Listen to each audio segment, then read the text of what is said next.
Hi. So in this video, I'm going to cover how to use curl to download files. So let us consider a scenario where you are logged into a server using SSH. So you only have access to command line and you want to download and extract a few files there. Now, one of the things that you can use is a command line browser, but most of the times on server, it might not be available. So the most common command available on server setup are like wget or curl. So what we will do is we will try and download a file using curl. So let's say I want to set up JDK. So what I'll do is I'll go to the website. I will get the tar.gz and then I'll copy the link. So if I paste it as is and hit enter, it won't work. So it says you are being redirected. So let's configure curl to follow a redirect.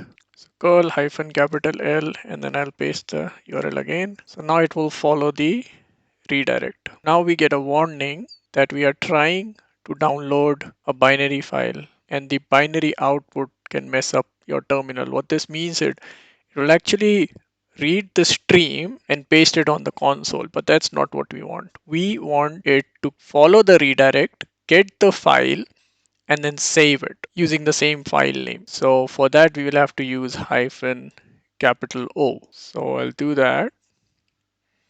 Now, in case of failure, we want curl to retry as well. So to do that, we can say hyphen hyphen retry and pass it a value. Say retry it 5 times. See. So now you can see it has started the download. Now, let's say if we were downloading a file from a website whose certificate was not internally available, in that case, only if you are sure of what you're doing and where you're downloading from, you can add ignore certs.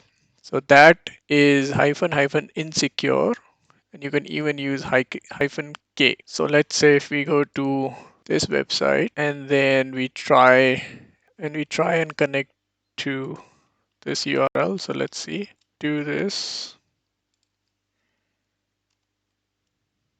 So you will get the certificate error because it's a self-signed certificate. So let's say if the file was hosted on such server or maybe on your local server with a self-signed certificate, only if you're sure about the source, then you can actually add hyphen K and then it will try and get the file. So in this case, because we didn't do a download, so it got the HTML. But let's say if we were downloading it and we receive that error, we can just say follow the redirects, save the output as the file name that we are downloading, and then ignore any SSL errors. But please use K or hyphen hyphen insecure if you are sure about the source.